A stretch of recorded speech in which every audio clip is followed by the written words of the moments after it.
Dejemos que el Señor aumente nuestra fe aquí en María Evangelizadora Radio, un pedacito de cielo en tu hogar. Nos complacemos en presentar Crece en tu fe con nuestro hermano Américo Tejada. Que nunca olvide tus promesas, que nunca olvide tus palabras. Saludos en este glorioso día y bendiciones a los radio clientes que escuchan María Evangelizadora Radio, que están sedientos de la palabra de Dios.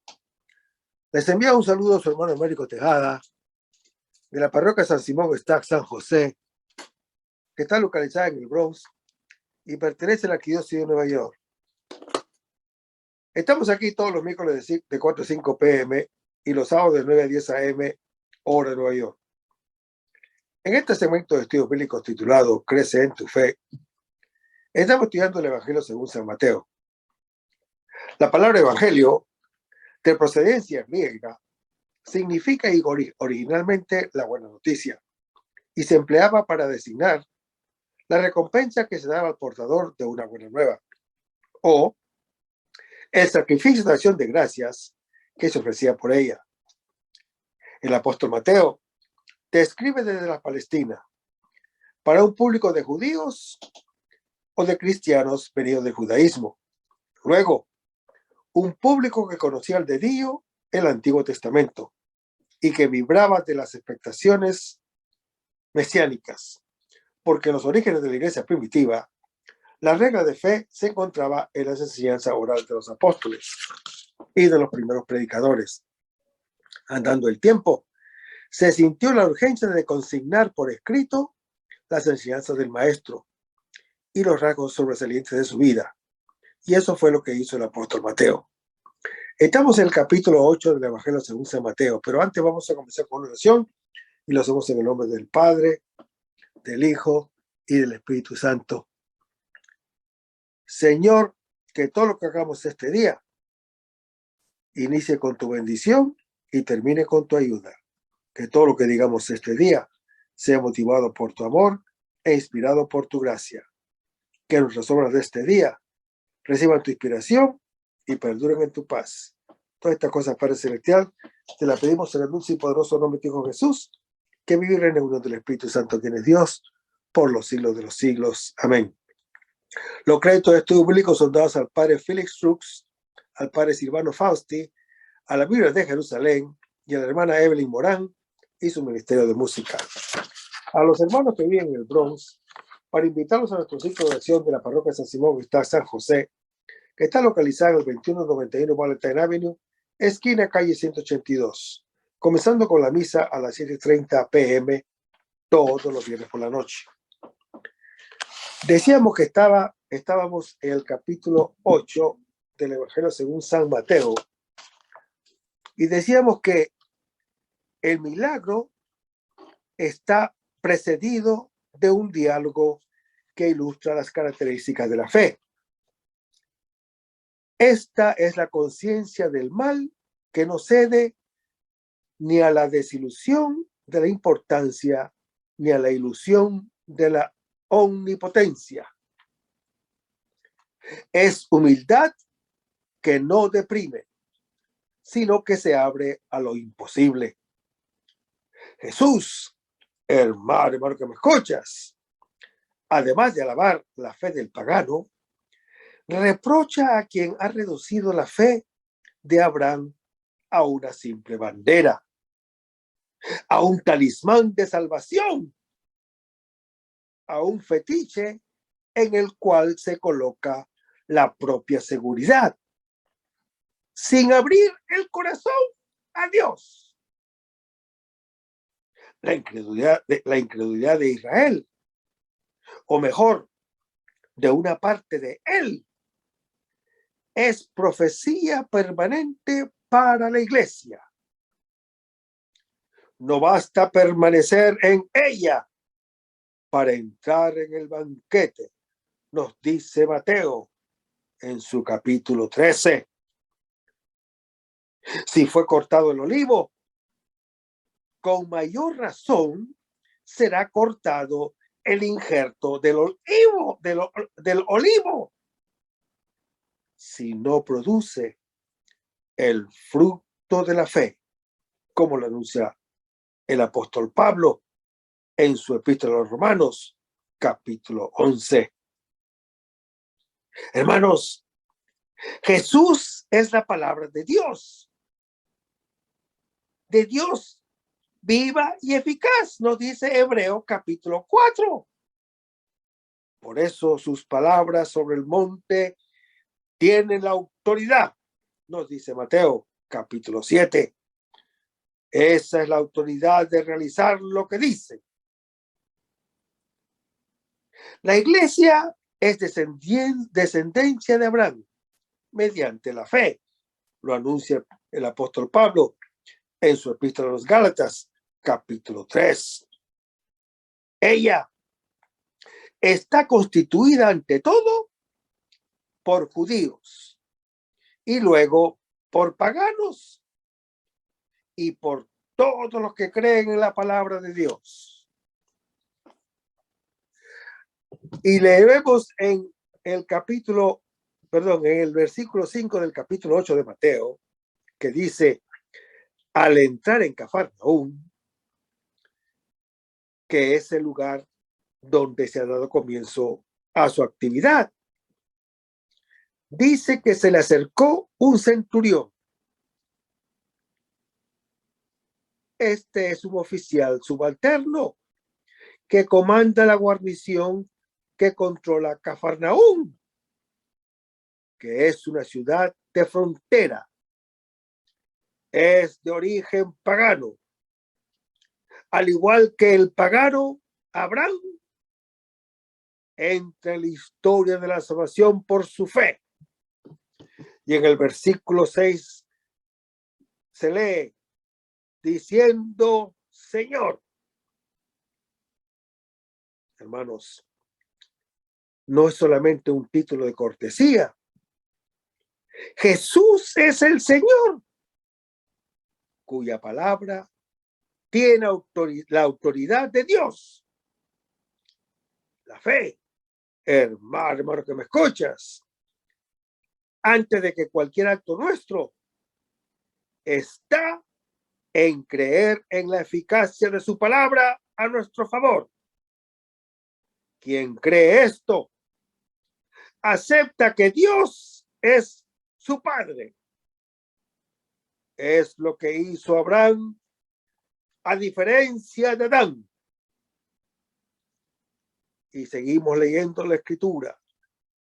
Mi criado yace en casa paralítico, le dice el centurión a Jesús. No se especifica la enfermedad, que de todas maneras es dolorosa, produce fiebre y obliga a la inmovilidad, como lo describe Lucas capítulo 7 y Juan capítulo 4. Y en el versículo 7 leemos que Jesús dice: yo iré a curarlo. Hermanos, la respuesta puede significar tanto disponibilidad como negatividad si se lee en forma interrogativa.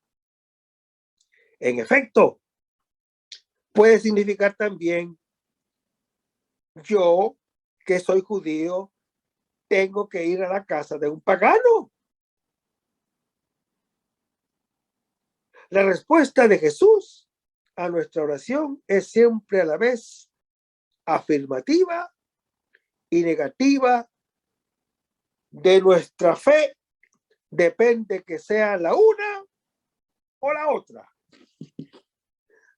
Y en el versículo 8 leemos que el pagano dice: Señor, yo no soy digno de que entres en mi casa.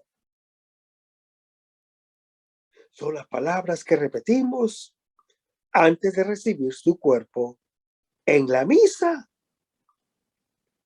La humildad es la primera característica de nuestra relación con Dios.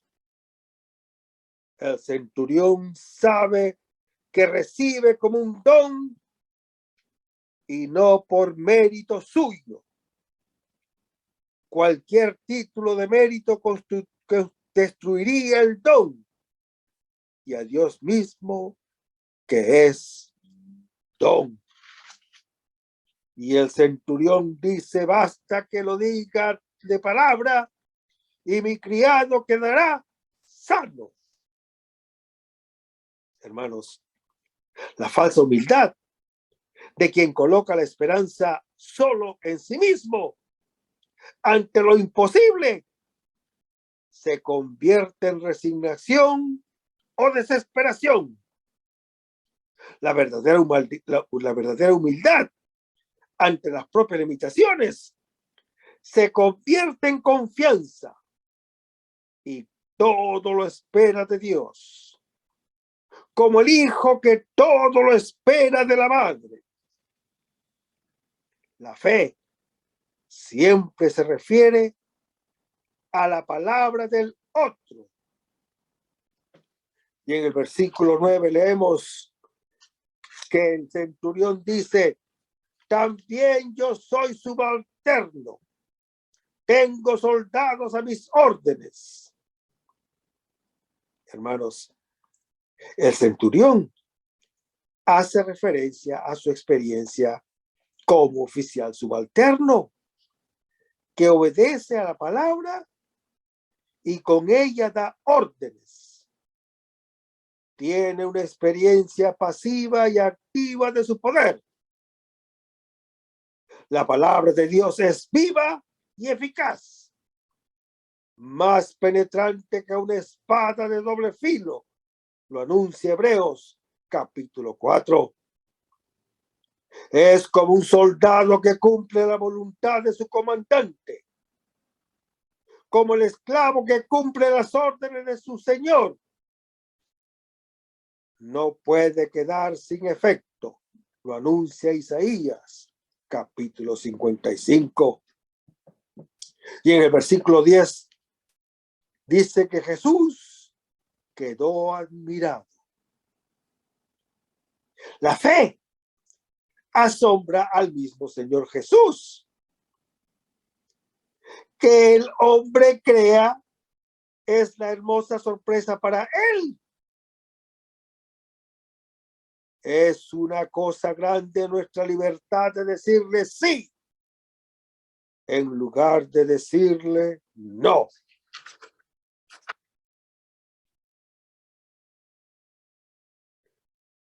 Dijo a los que lo seguían, a los discípulos, todos ellos hebreos, les propone como modelo la fe de este pagano. La fe es siempre la de uno que se considera extraño. El religioso tiende siempre a sentir la tentación de fiarse de la propia justicia más que de la benevolencia de Dios, de la propia bondad más que de su gracia, como está en Lucas capítulo 18. Y Jesús dice: os aseguro, hermanos, Jesús habla con autoridad divina. Y sigue diciendo Jesús: en Israel no he encontrado en nadie una fe tan grande. La fe del pagano, Abraham, padre de Israel, se encuentra en este extranjero más que en sus hijos. Es un reproche común en los profetas a la presunción de quien piensa siempre que tiene un crédito con Dios. En cambio, el extraño cree que todo es gracia y es puro don. Y en el versículo 11 leemos: muchos de oriente y occidente vendrán y se sentarán en la mesa con Abraham El reino de los cielos es del Padre. En él entrarán solo los hijos, es decir, hermano que me escuchas, los que, como Abraham, confían en su palabra. La fe extiende a todas las familias de la tierra la bendición prometida al patriarca en Génesis capítulo 12. La confianza en el Padre nos salva porque nos hace hijos y creyentes. Y en el versículo 12 leemos, hijos del reino. Aquí se refiere a los que en Abraham han recibido la promesa. Pero como Adán arrebataron el don, son aquellos a quienes el último de los profetas, sobre la huella de sus predecesores, llama raza de víboras en Mateo capítulo 3. Son aquellos que, de quienes dice Jesús, jamás os conocí, porque dicen, Señor, Señor, pero no cumplen su voluntad, como lo dice aquí Mateo capítulo 7. No hay que entender cómo a menudo se ha hecho estas afirmaciones y otras semejantes del Evangelio en sentido antisemético. La denuncia de los profetas, como la de Jesús y del apóstol Pablo, procede del amor, como está en Lucas capítulo 13, Romanos capítulo 9. Y es solo en vista de la misericordia divina, como está en Romanos capítulo 11. Además, hermano que me escuchas, se trata de una profecía que se refiere a la infidelidad de la misma iglesia. Y dice Jesús, serán echados a las tinieblas de fuera. El que no cree en el amor del Padre todavía no ha venido a la luz como hijo. Está todavía en las tinieblas de fuera, fuera de sí y de la propia verdad. Y dice Jesús, allí será el santo y será el llanto y el rechinar de dientes. Hermanos, en esta tiniebla hay llanto en lugar de alegría. Rechinar de dientes en lugar de sonrisa. Tristeza y rabia de una vida fracasada. Es mejor no haber nacido que vivir mal. Grande es el poder de nuestra libertad. Decide por la vida o por la muerte. Eso es lo que nos dice el Señor Jesús. Así será el llanto y rechinar de dientes. Así nos dice el Señor Jesús. Y a mí me tiemblan las piernas cuando yo leo este pasaje bíblico. Y en el versículo 13 leemos, que te suceda como has creído, le dice el Señor Jesús al centurión. María dijo, hágase en mí según tu palabra, en Lucas capítulo 1. Al centurión, que como ella es el prototipo del creyente, el Señor puede decirle lo mismo, suceda según tu palabra, Hermanos, la voluntad del Señor y del creyente se vuelven una sola por la fe.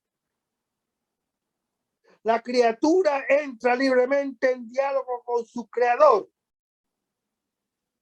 Es la única palabra y en el único amor. En la historia todo sucede según la fe del creyente en la palabra. Y dice que en aquella misma hora sanó el criado. La fe es la hora en la cual se pasa de las tinieblas a la luz. Es la curación del mismo centurión que pasa de esclavo a ser hijo de Dios. Ahora vamos al capítulo 8 del Evangelio según San Mateo, versículos 14 al 17, donde leemos: al llegar Jesús a casa de Pedro, vio a la suegra de este, que estaba en cama y con fiebre.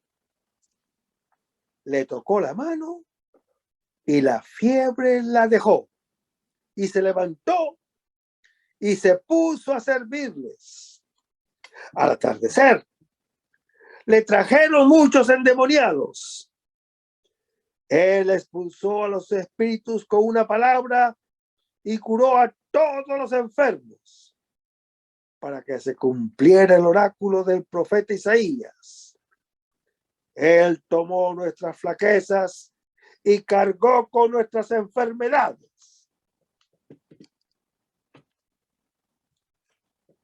Él cargó con nuestras enfermedades.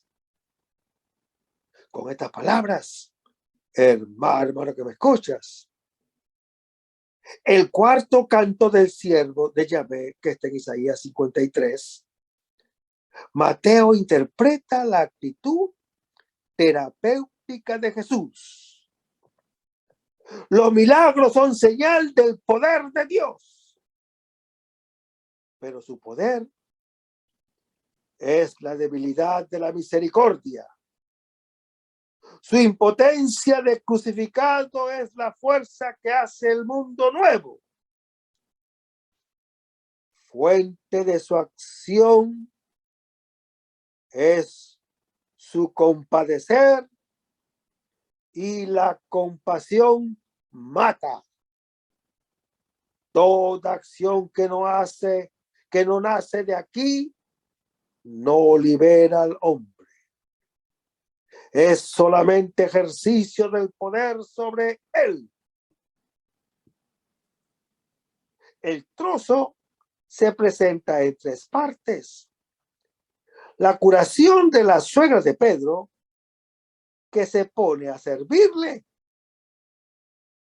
Una síntesis de la actividad de Jesús, que por la tarde sana a todos. Y la interpretación de su actividad como cumplimiento de la profecía del siervo de Yahvé.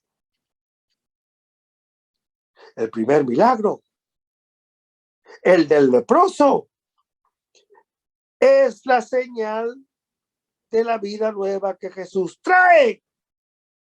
El segundo, el del centurión, es señal de fe que lo acoge.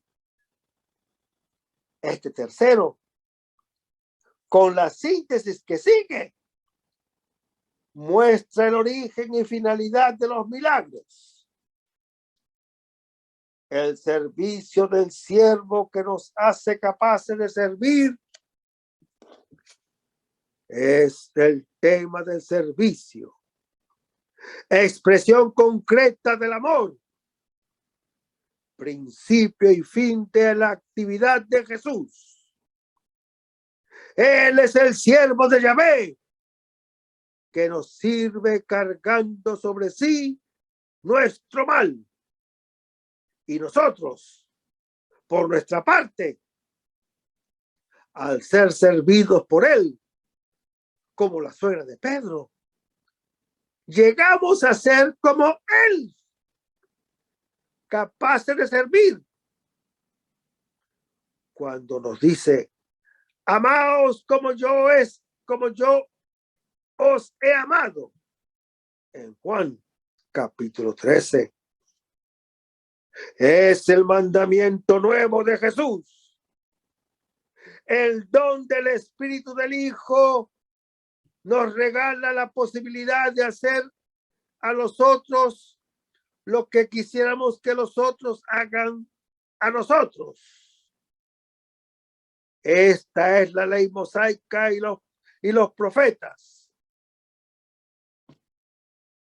En este breve texto se dice el principio, el medio y la finalidad de la acción de Dios en favor nuestro.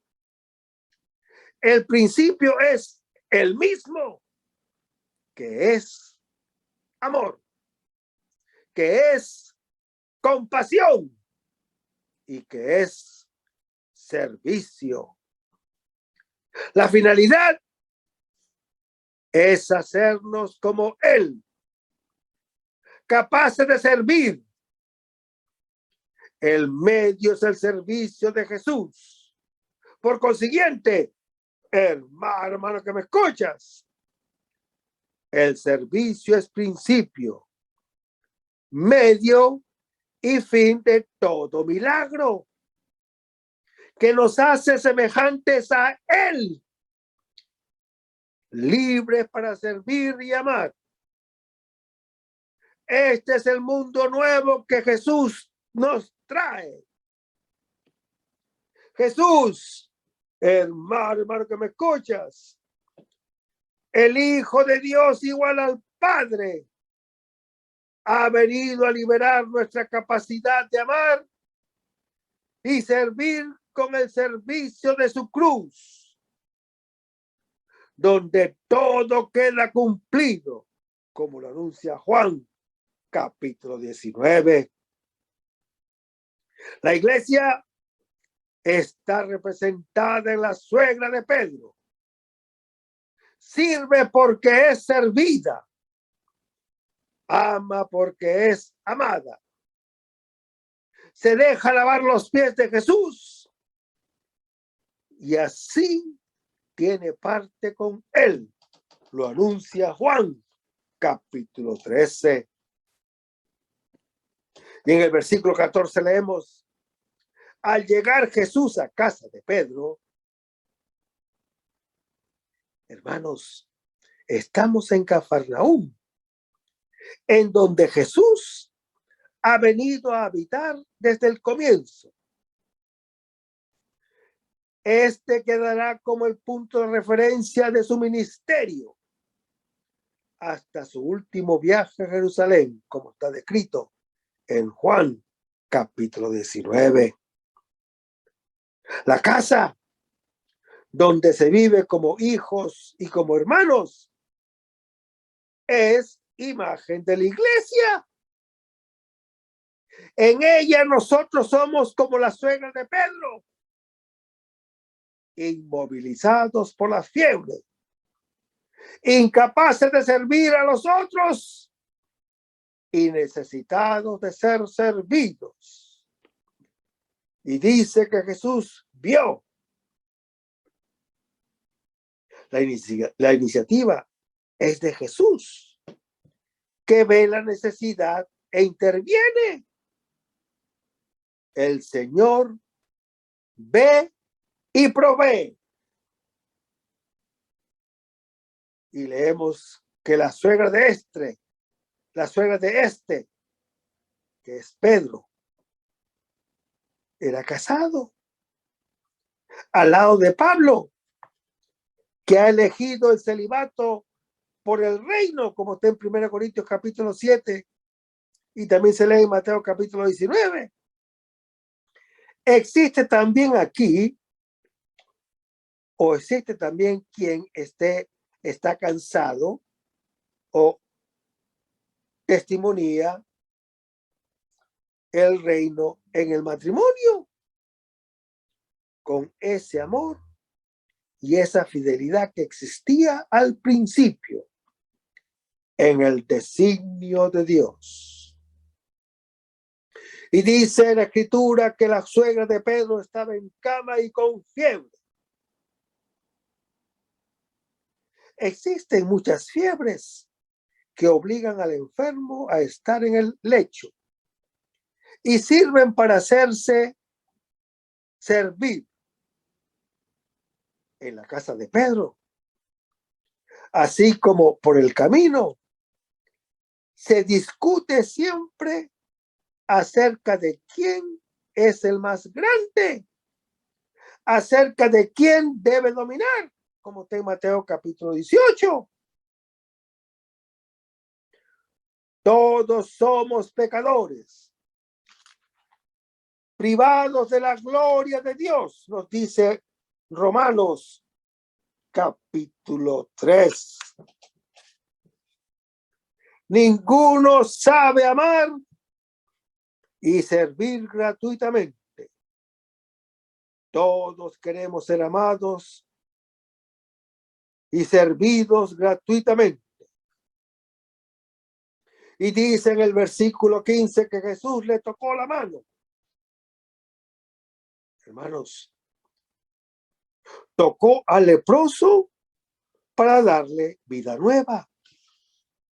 Ahora, con la propia mano, toca la mano de ella para comunicarle su capacidad de servir. La mano significa la acción. Con ella el hombre puede aferrar y devorar, o bien recibir un don, trabajar y dar un don. El uso que le da a la mano lo embrutece y lo hace semejante a Dios. Muchos no distinguen la mano de una mandíbula o de una garra. Y dice que la fiebre la dejó. Tocar es entrar en comunión, intercambiar calor y energía. Con su toque se calma nuestra fiebre. Sanamos de nuestro egoísmo y nos hacemos capaces de servir. Su mano, que es la misma del Padre, según Juan capítulo 10, viene a ser la nuestra. Y la nuestra viene a ser la suya, que, clavada en la cruz, llevará nuestra fiebre. Y dice que la suegra se levantó. Es la misma palabra que se usa para indicar que Jesús resucita. En ella sucede el despertar de la muerte del egoísmo para la libertad en el servicio. Ha pasado la pesadilla de la noche y viene la luz. Nosotros sabemos que hemos pasado de la muerte a la vida porque amamos a los hermanos, nos dice 1 Juan capítulo 3. Y dice que la suegra de Pedro se puso a servirle. Hermanos, servir no es una simple señal de curación. Tampoco es, como lo dice alguna acción típicamente femenina. En los Hechos de los Apóstoles, capítulo 6, se eligen 7 hombres que sirven a mujeres. El Señor Jesús mismo se define como el que sirve en Lucas capítulo 22. Y exhorta al que quiere llegar a ser grande a hacerse siervo. y el que quiere ser el primero a ser esclavo. Porque el Hijo del Hombre no ha venido para ser servido, sino para servir y dar su vida como rescate por muchos, como lo anuncia Mateo, capítulo 20.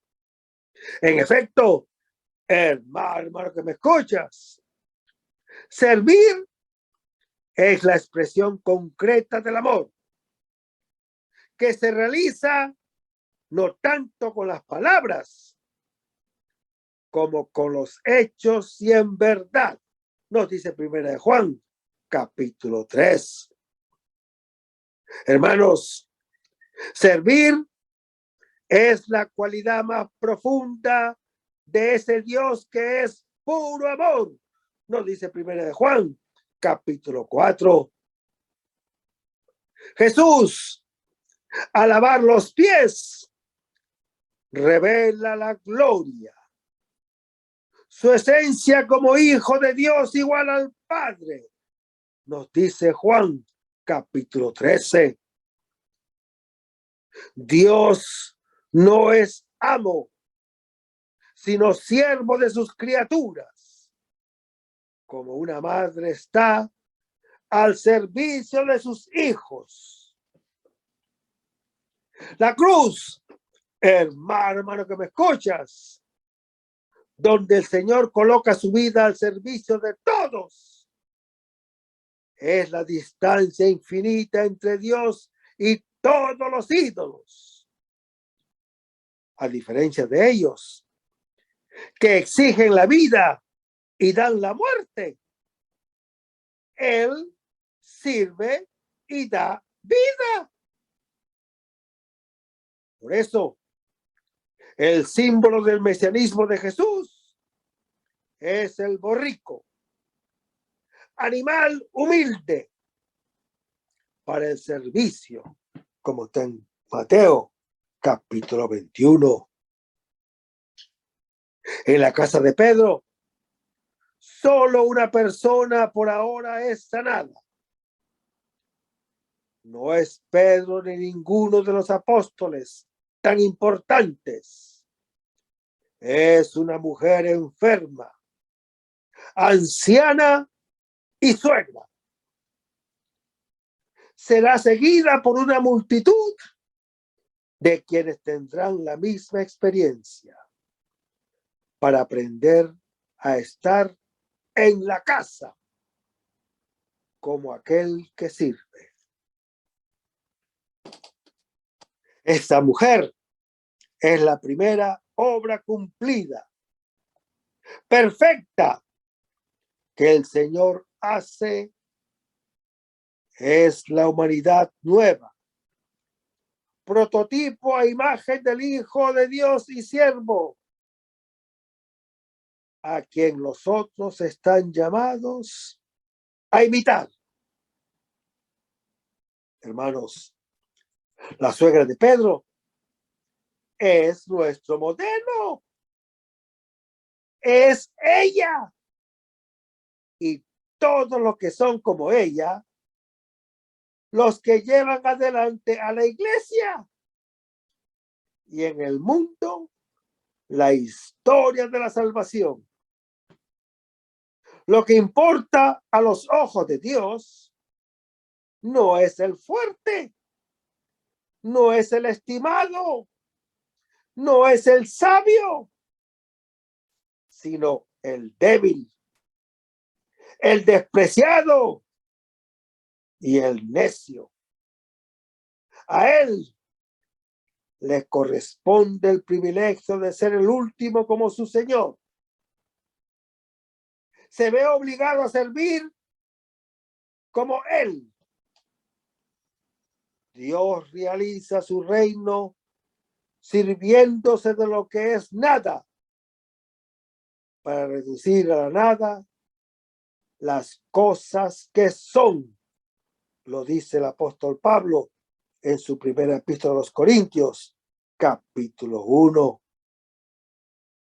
El pobre sirve como su Señor. Los otros están todavía en el lecho con la fiebre.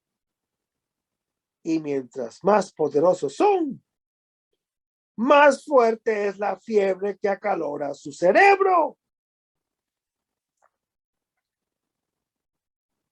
Yo estoy con vosotros todos los días hasta el fin del mundo, nos dice el Señor Jesús en el capítulo 28 de Mateo. Está con nosotros en los pobres. Está con nosotros a quienes siempre tendremos con nosotros. Y todo lo que hagamos a uno de los más pequeños, lo habremos hecho a él. Lo anuncia Mateo, capítulo 25. Por eso, hermano que me escuchas, se dice que la suegra le servía a él. Todos nuestros servicios al otro se hacen al Señor, que se identifica con él. Y en el versículo 16 leemos: al atardecer. Hermanos, al atardecer se apaga la luz y comienza la noche. Tiempo que se sustrae a la acción y está destinado a la pasión. Llegado el atardecer, símbolo de la muerte, como está en Mateo 27, el hombre ya no hace nada. Toca su límite. Toca su noche. Y dice que le trajeron muchos endemoniados. Él expulsó a los espíritus con una palabra. Hermanos, también Jesús conoce el atardecer y la noche, cuando se producirá la oscuridad al mediodía. Pero en lugar del final, será el principio de su actividad. Será la entrada de él, que es la luz del mundo. En todas nuestras tinieblas. Y entonces existirá la palabra. Y la palabra es la cruz. Si durante el día de su vida Jesús hizo algún exorcismo y algún milagro, en el atardecer de su muerte visitó a todos los perdidos y cuidó de ellos. Y en el versículo 17 leemos: para que se cumpliera el oráculo. Hermanos, Jesús con su noche sana nuestras noches. Es el cumplimiento de la promesa. Es el siervo de Dios que con su compasión sana nuestras heridas. Y dice: tomó nuestras flaquezas, como está en Isaías, capítulo 53. Hermanos, el estar frágiles, el ser caducos y mortales, todo lo que en nosotros hay de debilidad, de fragilidad e inexhaustibilidad, él en la cruz lo carga sobre sí. Es el don que nosotros le damos a él. En cambio, hermano que me escuchas, se entrega él mismo a nosotros. Como el Padre toma la propia vida, así de nosotros toma nuestra muerte. En su debilidad, en la cruz, toda debilidad es acogida en la fuerza de Dios. Y dice que cargó con nuestras enfermedades. El que ama, carga con el mal del enfermo. Y el Señor Jesús es totalmente y solo amor. Llevar, en griego, bastazo, es la acción del asno. El burro que lleva la carga. Jesús que muere en la cruz lleva sobre sí el peso de nuestros males. Junto con el cordero, el asno es uno de los primeros símbolos de Cristo. Así se ve el crucifijo con la cabeza de asno en las catacumbas. Nuestras enfermedades y debilidades vienen a ser el lugar de comunión con Él, que con su cruz se entrega a cuidar de nosotros. Se hace nuestro siervo para que nosotros obtengamos su libertad, que es servir por amor, como lo anuncia el apóstol Pablo en su epístola a los Gálatas, capítulo 5. Leamos ahora Mateo 8, versículos 18 al 22, donde se lee: viéndose Jesús rodeado de la muchedumbre, mandó pasar a la otra orilla del lago. Y un escriba se acercó y le dijo: Maestro, te seguiré a donde quiera que vayas. Jesús le dijo: las zorras tienen guarida y las aves del cielo nido, pero el Hijo del Hombre no tiene dónde reclinar la cabeza. Otro de los discípulos le dijo: Señor, déjame ir primero a enterrar a mi padre. Jesús le dijo: sígueme y deja que los muertos entierren a los muertos. Te seguiré, dice un escriba a Jesús. Sígueme, dice Jesús a un discípulo. Las dos escenas muestran la diferencia entre el escriba y el discípulo. El primero se ofrece libremente para entrar en la escuela del maestro, a quien él mismo elige para aprender la palabra que ha de seguir y llegar a ser él también maestro. El segundo es el llamado directamente por Jesús para seguirlo, y este es el creyente.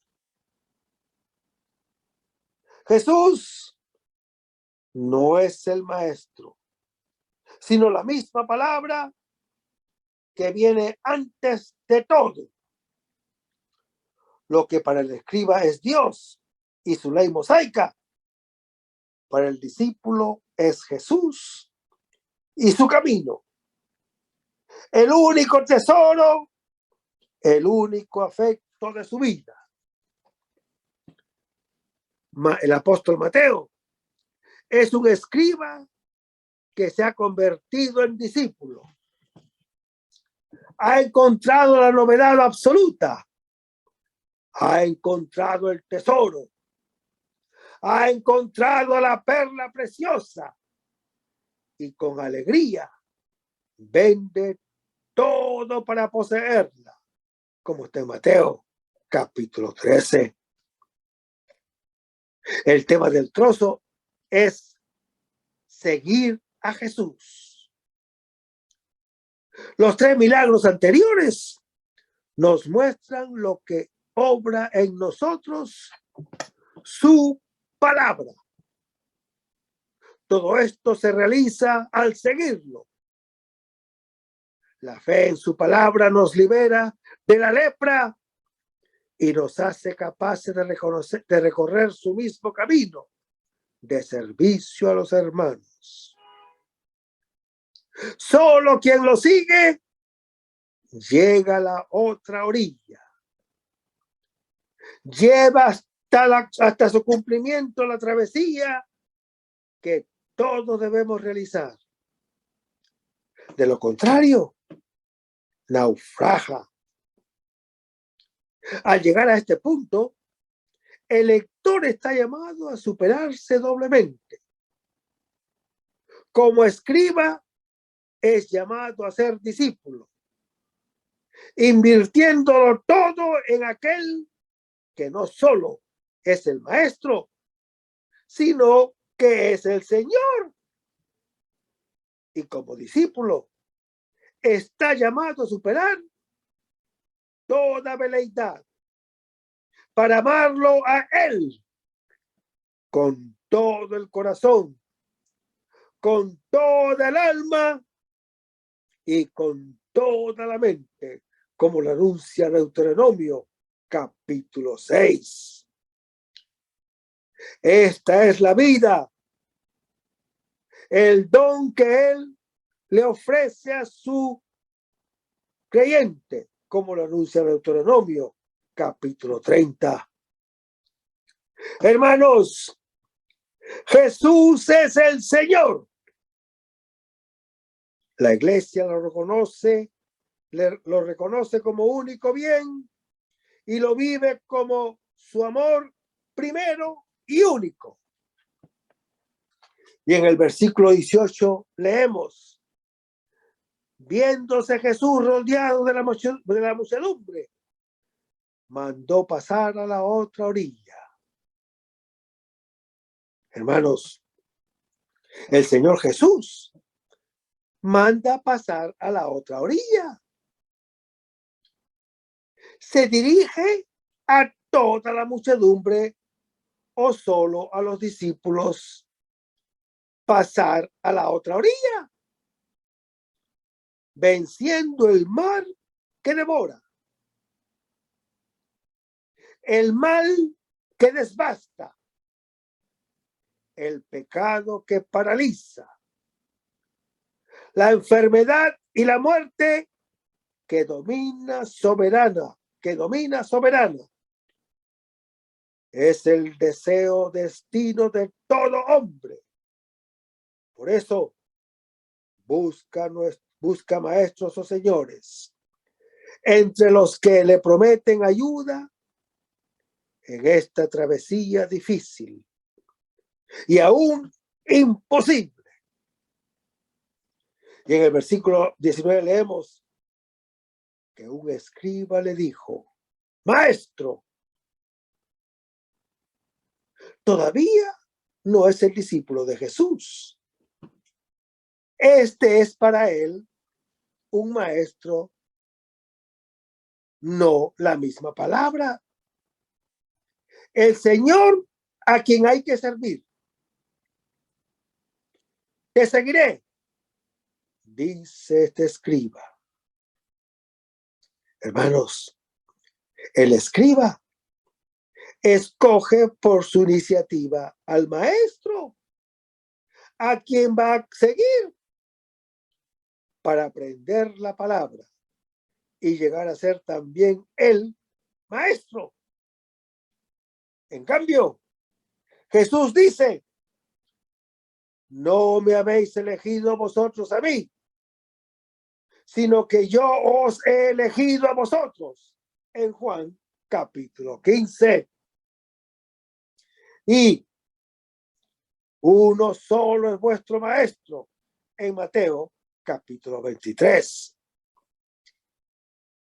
Hermanos, Él es el Señor que se vinculó a nosotros y nos ha elegido porque nos ama con un amor eterno, como está en Deuteronomio capítulo 7, Jeremías capítulo 31. A donde quiera que vayas, dice la Escritura. Hermanos, el discípulo sigue al maestro. La vida en comunidad enseña más que cualquier palabra. Pero este escriba ignora a dónde va Jesús, porque no sabe de dónde viene. Ignora que es el Hijo de Dios, que viene del Padre y vuelve a Él. Y en el versículo 20 leemos: las zorras tienen guarida y las aves del cielo nido.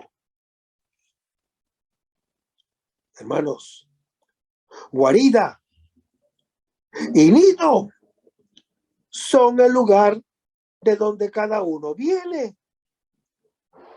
Son imágenes de la madre. Son imágenes de casa. Son imágenes de vida. Son imágenes de seguridad y riqueza. Sin embargo, hermano que me escuchas, quien no deja a la madre no es digno de mí. Nos dice el Señor Jesús en Mateo capítulo 10. Todavía no ha nacido. Y la Escritura dice: el Hijo del Hombre no tiene dónde reclinar la cabeza. Hermanos, Jesús no tiene tesoro sobre la tierra. Donde está su tesoro, allí está también su corazón, nos dice Mateo capítulo 6. Fuera de toda guarida y nido, es pobre y libre. La pobreza, al hacernos depositar toda la confianza en el Padre, nos engendra como hijos suyos. Solo si la pobreza es nuestra madre, Dios es nuestro Padre. La vida no depende de las cosas, sino de Él. La libertad de las cosas y del placer que ellas procuran es el primer don que Jesús da a su discípulo. Lo hace salir de la madre. Lo hace venir a la luz como hijo del Padre, como hombre libre. Hermanos, el Hijo del Hombre es Jesús. Jesús que sufrió. Jesús que murió. Jesús que resucitó y volverá para el juicio. Su pobreza, que lo hace hijo de Dios, que todo lo recibe del Padre. Entonces, como ahora, en su juicio sobre el mundo, y sigue siendo el criterio para reconocerlo como Salvador presente en la historia. Cuanto hiciste a uno de estos hermanos míos más pequeños, a mí me lo hiciste, anuncia Mateo capítulo 25. En el pobre somos juzgados y salvados. Y en el versículo 21 leemos: otro de los discípulos. Si la escena anterior marca el paso entre el escriba y el discípulo, esta muestra cómo han de ser los discípulos auténticos. Le dijo: Señor. Para el discípulo, Jesús no es solo el maestro, sino el Señor. No tiene ningún bien por encima de él, como lo anuncia el Salmos 16. Como Pablo ha sido conquistado por él, como lo anuncia Filipenses capítulo 3. Hasta el punto de decir que él es su vida en Gálatas capítulo 2. Y la Escritura dice, déjame ir primero a enterrar a mi padre. También el que ha comprendido que Jesús es el Señor, tiene resistencia que viene del corazón, afectos que vienen antes que Él. Pero el Señor no puede ser el segundo en ningún caso, porque ya no sería el Señor. Lo que viene antes que Él es prácticamente tu Señor, como la madre, representada por las guaridas y el nido, representan los bienes que garantizan la vida y constituyen el mundo del placer. Así el Padre representa la primera de las relaciones libres que se garantizan la vida humana y constituyen el mundo del deber. Y el resto, hermano que me escuchas, lo vamos a ver en el próximo segmento. Manténganse en sintonía. Vamos a despedirnos con oración y lo hacemos en el nombre del Padre, del Hijo y del Espíritu Santo.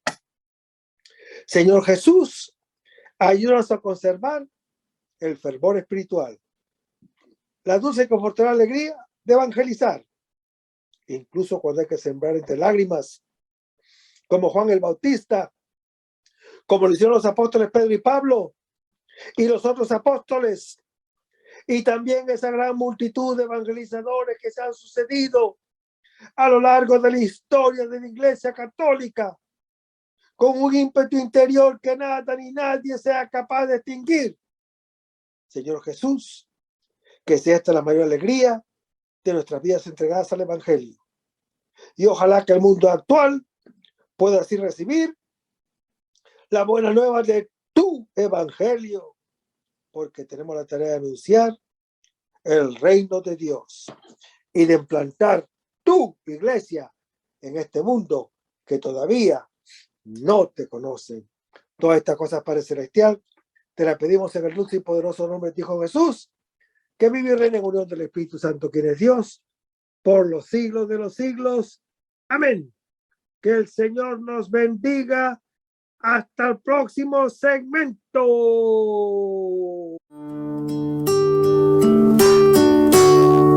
Aumenta mi fe, Señor, aumenta mi fe.